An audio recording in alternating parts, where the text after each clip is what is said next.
একজন লিখছেন, নাম প্রকাশে অনিচ্ছুক, আমি ছোট থেকে আশেপাশে যা দেখেছি ও শুনেছি তাতে করে শুধু ডিভোর্সই নয়, ডিভোর্সি মেয়েদেরও ব্যাকা চোখে দেখা হয়।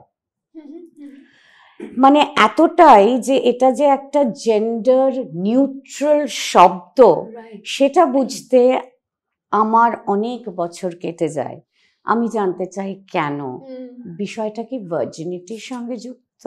আমি শুধু ভার্জিনিটি নিরিখে বলবো না, আমার মনে হয় একা মেয়ে তার চারপাশে যদি কোনো না কোনো বেড়া না থাকে তাহলেই সে অসহায়, সে অসুরক্ষিত, এবং বিবাহই যেন সেই সুরক্ষা বেড়া, সুরক্ষা কবচ।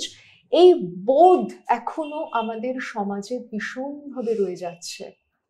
হ্যাঁ, যেটা কিন্তু এটি ছেলের ক্ষেত্রে ঘটবে না। আমি বলছি, একটি ছেলে যখন ডিভোর্সের মধ্যে দিয়ে যাচ্ছেন তাকে অন্য স্ট্রাগল দিয়ে যেতে হচ্ছে। I must also bring it on the table, আমার প্রচুর মেল ক্লায়েন্টস আছেন, তাদের বিচ্ছেদের যে কষ্ট, যন্ত্রণা, তাদের যে ডিভোর্সের সময়কার সংকট, সেও কিন্তু দুরূহ রতন।